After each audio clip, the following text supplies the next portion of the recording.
மனுஷபுத்திரன் அவர்கள் சுட்டி காட்டியது. ஏன் திமுக அந்த விஷயத்த பேசுறாங்க அப்படின்னா, இப்போ திரு செங்கோட்டையன் அவர்களோட பேட்டியை எடுத்துக்கலாம். அவர் என்ன சொல்றாரு, நான் போய் பார்த்தேன், பாஜக அதிமுக கூட்டணி வைக்கிறதுக்கு முன்பு நான் போய் பார்த்தேன், நான் மட்டும் பார்க்கல, நிறைய பேர் பார்த்தாங்க, என்ன நான் பார்த்த பிறகு இந்த கூட்டணியை அமைச்சாங்க அப்படின்லாம் அதிமுக உள்ளிருந்து தானே இந்த வாய்ஸ்லாம் வருது. இப்போ ஓபிஎஸ் சொல்வது, அப்போ பாஜகன்ற தலையீடு இருப்பதை திமுக விட்டுருங்க, அவங்க எதிர்கட்சி, அவங்க என்ன வேணாலும் விமர்சிக்கலாம், உள்ளுக்குள்ள இருந்து தானே இந்த விஷயம்லாம் வருது. அது இல்ல அப்படிலாம் ஒண்ணுமே இல்லைன்னு சொல்லிட முடியுமா? கூட்டணி அமைஞ்சு 6 மாசம் ஆச்சு. 6 மாசமும் லைம் லைட்ல இருக்காங்க திமுக, அண்ணா திமுகவும் பாஜகவும். அதை பத்தி தொடர்ந்து பேசிதான் இருக்கோம். இன்னைக்கு டாக் ஆஃப் த டவுன் வந்து கனிமொழி. ஏன் கனிமொழி பேசினார் அப்படிங்கிறது, கனிமொழி பத்தி நமக்கு தெரியும், நிதானமா எப்போதும் வார்த்தைகளை ரொம்ப கவனமா பயன்படுத்துவார். இன்னைக்கு அவங்க வந்து ரொம்ப ஸ்பெசிஃபிக்கா அண்ணா திமுக அட்டாக் பண்ணது. ஒரு உதாரணம் கூட சொல்லுவார். போன வருஷம் வந்து இந்த விமானப்படை சாகசத்துக்கு மக்கள் நெரிசலில் மாட்டி வெயிலில் ஒரு 5 பேர் இறந்து போகும்போது அதுக்கு சொல்லும்போது அவங்க சொன்னது வந்து என்னன்னா, சமாளிக்க முடியாத கூட்டங்கள் இனி கூடுவதை தவிர்க்க வேண்டும் அப்படின்னாங்க. சமாளிக்க முடியாத கூட்டம்னா யாரை சமாளிக்க முடியாத கூட்டம், இல்லை சமாளிக்க முடிந்த கூட்டம் ஒன்று இருக்கா, இல்லை யார் தவிர்க்க வேண்டும், இது மக்களுக்கு சொல்றாங்களா, ஆட்சியாளருக்கு சொல்றாங்களா, ஆளுங்க மாநில ஆட்சியாளர் சொல்றாங்களா, மத்தியில் இருப்பவங்க சொல்றாங்களா, அது எதுவுமே இல்லாமல் பொதுவா சொன்ன விஷயம். ஆக்சுவலா ஏதோ ஒரு கருத்து சொன்னாங்க அவங்க. காயப்படுத்தாமல் சொல்றேன்னா யாருமே காயப்படுத்தாமல் சொல்லக்கூடிய ஒரு கருத்தை சொல்லக்கூடிய மிக கடுமையான விமர்சனங்களை முன் வச்சிருக்காங்க. அவங்க அளவுக்கு பார்லிமெண்ட் பேசிருக்காங்க. எவ்வளவு கடுமையா பார்லிமெண்ட்ல எத்தனை இஷ்யூல பேசிருக்காங்க. இப்ப என்னன்னா, சோ மென்மையா பேசக்கூடியவங்க ரொம்ப கடுமையா ஒரு விமர்சனம். அதிமுக குறிப்பா அந்த ராயப்பட்ட சம்பவத்தை வந்து அதிமுக தொண்டர்களே மறந்துட்டு இருக்க நேரம், அதை வந்து முன்னிலைப்படுத்தி அதை வந்து சொல்ல வேண்டிய அவசியம் என்ன வந்து இல்ல. அந்த இடம் தான் ராம்கி, அவங்க என்ன கான்டெக்ட்ல சொல்றாங்க அப்படின்னா, பாஜகவின் பிடியில் அதிமுக இருக்கு, அமித்ஷா கட்டளையா அங்கிருந்து பிறப்பிக்கார், இங்க இவங்க அதுதானே அதனோட பொருள். நீங்க ஒரு பெஹல்காம் இது ஆரம்பிச்சு எல்லா விஷயத்திலையுமே பாஜகவை தொடர்ந்து விமர்சனம் செய்து கொண்டிருந்த கனிமொழி ஒரு ஸ்டேஜ்ல வந்து இப்ப அதிமுகவை மையப்படுத்தி பேசுறதுக்கு என்ன காரணம் அப்படின்னா, அதுதான் இப்ப திமுக மத்தியில ஒரு பெரிய குழப்பம் இருக்குது. பாஜகவை 4 வார்த்தை பேசிட்டே இருக்கும்போது ஐயோ நம்ம அதிமுக விட்டோமேன்னு இங்க வராங்க, ஐயோ இங்க பேசிட்டே இருந்தா அங்க மறந்துடுமேன்ட்டு. இப்ப இந்த சிக்கல் பெரிய சிக்கலா இருக்குது. இப்ப நீ கொஞ்ச நாளா வந்து பாஜக சிக்கல், ஒரு சிக்கல் இல்ல, தமிழ்நாடு என்பதே பாஜக எதிரான கோஷம் பிடிக்கிறாங்க. அப்புறம் வந்து எடப்பாடி அதிமுக மேல குறை சொல்றது என்ன இருக்குது? சரி கூட்டணி போட்டாங்க, அவ்வளவுதான். அது 6 மாசம் பேச ராம்கி, ஒரு கூட்டணி வைப்பதை யாருமே குறை சொல்ல முடியாது, காலத்தின் தேவை, தேர்தல் வியூகம் தான், அது யாருமே இல்லை. எங்க அது விமர்சனம் ஆகுதுன்னா, யார் கண்ட்ரோல்ல யாரு இருக்கிறாங்க, யாரு இங்க என்ன சொல்றாங்கன்னா, அமித்ஷா முடிவு பண்ணக்கூடிய இடத்தில் அதிமுகவை மைனர் பிளேயரா மாத்தி கட்டளைகள் அங்கிருந்து வருது, அதுதானே பொருளா வைக்கிறாங்க. இல்ல அது 6 மாதமாக முன் வச்சிட்டு இருக்க பேசிதான் அது கூட்டணியா வந்து அவங்க ஆம்டிவ்ஸ் பண்ணிட்டாங்க. இதெல்லாம் வந்து சரி ரைட்டு. ஒரு கட்டத்துல மாறி போய் எப்படின்னா, நீங்க தனிநபர் விமர்சனமா சொல்றீங்க, அவர் வேர்த்து போய் வெளில வராரு, அது கூட இருக்கட்டும். நீங்க ராயப்பேட்டை சம்பவம் எல்லாம் சொல்லும்போது இப்ப உங்களுக்கான ஒரு ரெஸ்பான்சிபிலிட்டி இருக்குல்ல. ராயப்பேட்டையில் நடந்த சம்பவம் பத்தி சட்டமன்றத்திலே விவாதம் வந்தது. அப்ப என்ன சொன்னாங்கன்னா, நாங்க வந்து வெளியில தான் எங்களால பாதுகாக்க முடியும், அலுவலகத்துக்குள்ள என்ன பாதுகாப்பு என்ன நடந்தது, அலுவலகத்துல நடந்த சண்டையை சொல்றீங்க. ஆமா, அதுதான் திமுகவுக்கு என்ன இல்ல, அதுக்குதான் எடப்பாடி என்ன சொல்றாரு, அதுக்குதான் எடப்பாடி என்ன சொல்றாரு, இது வரைக்கும் சொல்லாத அவர் அலுவலகம் அங்க இருக்குன்னு சொன்னாங்க. ராயப்பேட்டை சம்பவத்தை பத்தி ராயப்பேட்டை அலுவலகம் வந்து இல்ல அங்க இருக்கு. அவர் என்ன டைம் மிஷின்ல பின்னாடி போயிட்டாரு. ராம்கி பாயிண்ட் என்னன்னா, ராம்கி நான் சொல்றேன், ராம்கி அவங்க என்ன சொல்றாங்கன்னா, அதிமுகன்ற கட்சி வந்து பாஜக பிடிக்குள்ள போயிருச்சு, தலைமையக ராயப்பேட்டை இல்ல டெல்லியில இருக்குன்றாங்க. அதன் பொருள் என்னன்னா, பாஜக பிடியில அதிமுக இருக்குன்ற பொருள்ல அது பேசப்பட்டது. அதுக்கு எடப்பாடி கொடுத்த மறுவினை, எதிர்வினை என்ன, அதை தான் நான் சொல்ல வரேன். அவர் என்ன சொன்னார், எதுக்காக நீங்க ராயப்பேட்டை பத்தி எடுக்கிறீங்க, ராயப்பேட்டை என்ன நடந்தது, எங்க கட்சி அழிக்க பத்தி சொல்றாருல, திமுக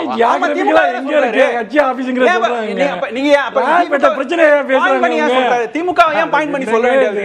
கனிமொழி கருத்து சொல்லும் போது திமுக அண்ணா திமுக அழிக்க பாத்தீங்கன்னு சொன்னா என்ன, அது குறிப்பாக ராயப்பேட்டை வச்சு வச்சும்போது என்ன காரணம்? அப்ப அங்க சம்பவம், அந்த வழக்கு இன்னை வரை நடக்குது, அந்த வழக்கு இன்னை வரை நடக்குது, ஒரு தீர்ப்பு வரல. அத பத்தி பேசலங்க.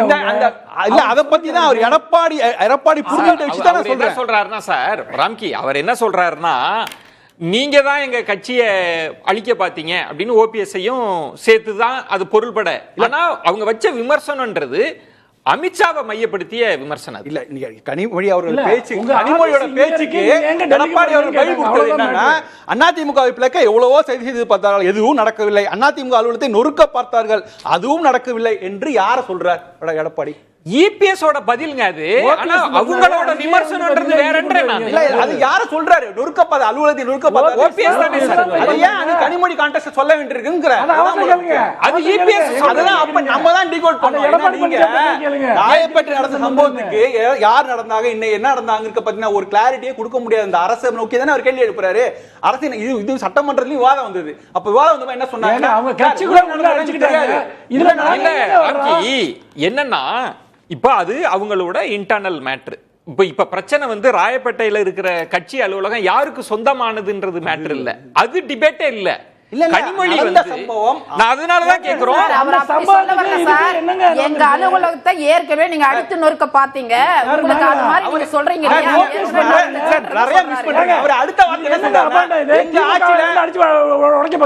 பாதுகாப்பு கொடுக்கலையே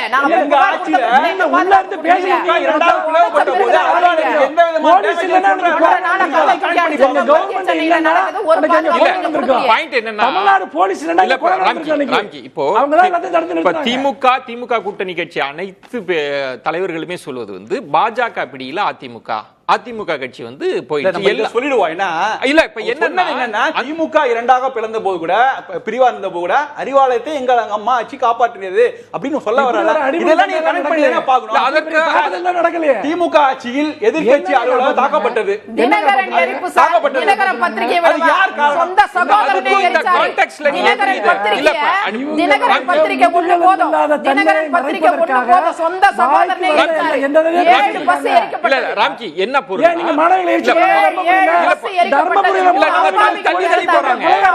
உங்க ஆட்சியில தர்மபுரியில வேலூர்ல மதுரையை நடுங்குச்சு. மதுரையை நடுங்குச்சு. உங்க ஆட்சியில தான் நடந்துச்சு. ரெண்டு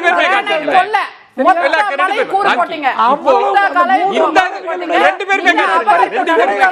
நில அபகரிப்பு தடுப்பு சட்டத்தை அம்மா கொண்டு வந்தாங்க. சிவசங்கரி ராம்கிட்ட இப்ப விமர்சனம்ன்றது வந்து பாஜக பிடியில் அதிமுக, அதுக்கு தான் உங்கள்ட்ட நான் பதில கேக்குறேன். அந்த இடத்தை தான் நான் கேக்குறேன். ஏன் கனிமொழி அதை விமர்சனப்படுத்தினா ஏன் இந்த வார்த்தைகளை போய் ராயப்பேட்டை அலுவலகம் பத்தி பேச வேண்டிய அவசியம் அப்படிங்கறத? ஏன்னா திமுக பல விதங்களை விமர்சனம் பண்றாங்க, பல விதங்களை இந்த கூட்டணி ஏன் உருவானதை விமர்சனம் பண்றாங்க. இதை ஏன் சொன்னாருங்கிறது காரணம் இருக்குல்ல. அண்ணா அறிவாலயத்தை பத்தி இல்ல, அண்ணா அறிவாலயத்தை பத்தி சொன்னா என்ன சொல்லுவாங்க? என்ன சொல்லுவாங்க? தேனாம்பேட்டையில் இருக்க அண்ணா அறிவாலயம்னு சொல்லுவாங்க, அடாசால இருக்க அண்ணா அறிவாலயம்னு சொல்லுவாங்க. ஒரு இடத்தை குறிக்கிறதுக்காக சொன்னா அது மாதிரி கனிமொழி என்ன சொன்னாங்க? அதிமுக அலுவலகம் அமித்ஷா வீட்டுல இருக்கு அப்படின்ற மாதிரி சொல்லிட்டாங்க. அதுக்குதான் எடப்பாடி என்ன சொல்றாரு, எங்கள் அலுவலகம் ராயப்பேட்டையில இருக்கிறது அப்படின்னு அவர் சொல்ல வர்றாரு. அது ஒரு வெள்ளந்தியான ஒரு பதில சொல்றாரு. ஆக்சுவலா இவர் சொல்ற மாதிரி பொலிட்டிக்கல் டோன் எங்களுக்கு எதிரான வேலைகளை செஞ்சீங்கன்னு சொன்னாரு. இந்த ஆபீஸ் எதிரான வேலை இதன் பொருள் என்னன்னா இத நம்ம அதிமுக தொண்டர்கள் இருக்கிறாங்க, தமிழக வாக்காளர்கள் பல காலமா பார்த்துட்டு இருக்காங்க. ஒரு கூட்டணி முடிவு பண்ணக்கூடிய இடம் போயஸ் கார்டனாக இருந்தது. இன்னைக்கு அது போயஸ் கார்டனா இல்ல, அமித்ஷா வீடா இருக்குன்றது தானே அவங்க சொல்ல வர பொருள். அதுலயும் ஒரு பெரிய தவறு பண்றாங்க. என்னன்னா வேற தமிழ்நாட்டில் எந்த கூட்டணியும் இது போன்று அறிவிக்கவில்லை. தேசிய கட்சியில் இறங்கி வந்து ஒரு 2 பேருக்கு சம்பந்தம் இல்லாத ஒரு ஹோட்டல்ல இருந்து 2 தரப்பை மேடையில் அமர வைத்து அறிவிக்கப்பட்ட ஒரே அறிவிப்பு இதுதான். என்ன பண்றாங்க? குலாம் நபி ஆசாத் கோபாலபுரம் வந்து நிப்பாரு, 10 தடவை வருவாரு, 10 தடவை ஒரு அறிவாலயத்துக்கு வந்து நிப்பாரு. எந்த பேசுவாங்க இவங்க சொல்றாங்க. திமுக தானே பெரிய கட்சி, திமுக தான் பெரிய கட்சி. இன்னைக்கு அதான் சொல்றேன். இப்ப இங்க அதிமுக பெரிய கட்சி. ஏன் திமுக அண்ணா திமுக பெரிய கட்சியா இருக்கணும்? ஏன் தேசிய கட்சி பெரிய கட்சியா இருக்க கூடாது?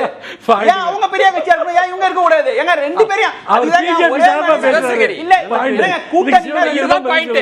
இதான் பாயிண்ட் தான் கரெக்ட். பாருங்க கூட்டணி வந்து டெல்லியில அறிவிப்பு, டெல்லியில இதுதான் பாயிண்ட். ராம்கி அத தானே விமர்சனமா வச்சாங்க. பேசிட்டு இருக்கோம் நம்ம. இல்ல அவங்க வந்து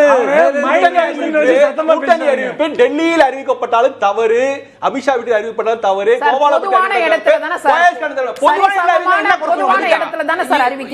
இல்ல சிவசங்கரி இதுக்கு முன்பு அப்படி இல்லையே.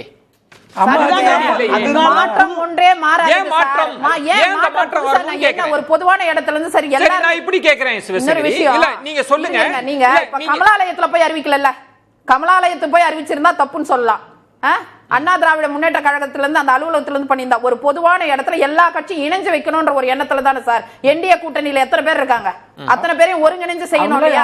அதனால ஒரு பொதுவான இடத்துல தான் கமலாலயத்துல வைக்கல, பொதுவான இடத்துல. இது அதிமுகவில் ஏற்பட்டிருக்கிற மாற்றம். இதுக்கு முன்பு அப்படி நடந்தது கிடையாது. எல்லாருமே அதிமுக அலுவலகத்துக்கு தான் வரணும், இல்ல போயஸ் கார்டனுக்கு தான் வரணும். இப்ப மணிஷபுத்திரன் சொன்னது அந்த அனௌன்ஸ்மெண்ட்ல அதிமுக தான் பெரிய கட்சி, அதுதான் எல்லாத்தையும் சொல்ல, அப்படிதான் நம்ம காட்சியை சொன்னாரு. ஆனா என்னன்னா இல்ல சிவசங்கரி, ஆனா அங்க பேசினது யாரு சார்? முடிவு பண்ணது யார் சார்? அமித்ஷா அவர்கள் என்ன சொல்றாரு? என்டிஏ கூட்டணி தமிழ்நாட்டுல தலைமை தாங்கக்கூடியவர் அவர்தான்.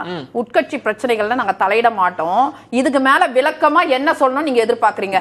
இல்ல ஏன் அமித்ஷா மட்டும் பேசுறாருன்னு கேக்குறாங்க சார். அவர் இங்க ஒரு செய்தி சொல்றாரு சார், அதுக்கப்புறம் நாங்க பிரஸ் மீட்ட பாத்துக்கலாம். அவர் அங்க இருந்து வந்ததுனால ஒரு செய்தி இங்க கூட்டணியை நாங்க அமைச்சிருக்கோம்னு சொல்றாரு. இதெல்லாம் யார் முன்ன பேசலாம் பின்ன இல்ல அவர் வாயாலே ஏற்றுக்கொள்ளப்பட்ட விஷயம். என்டிஏ கூட்டணியே தலைமை தாங்குவது எடப்பாடியாரும் மற்ற உட்கட்சி விஷயங்கள்ல நாங்க தலையிட மாட்டோம்னு சொன்ன பிறகு மீண்டும் மீண்டும் இதை கிண்டி கிளற வேண்டிய அவசியம் என்னன்னா பலவீனப்படுத்தணும் கூட்டணியை, பலவீனப்படுத்தணும். 10 செகண்ட். உள்கட்சி விவகாரங்கள்ல தலையிட மாட்டேன்னு சொன்னார், ரைட். அப்புறம் செங்கோட்டையனை கூப்பிட்டு பேசுறாரு, அண்ணாமலையே டிடிவி தினகரன் கூப்பிட்டு பேசுறாரு. இதெல்லாம் உள்கட்சி விவகாரங்களை தலையிடுற விஷயம் கிடையாதா? இன்னைக்கு அண்ணாமலையோட ஸ்டேச்சர் என்ன? இல்லைன்னா இவர் பாத்தீங்கன்னா இன்னைக்கு உங்க கூப்பிட்டு பேசுறவங்க அவங்க கட்சியில என்ன பொசிஷன்ல இருக்காங்க? எதுவுமே இல்ல. கட்சியில இருந்து விடுவிக்கல, பொறுப்புல இருந்தா விடுவிக்கல.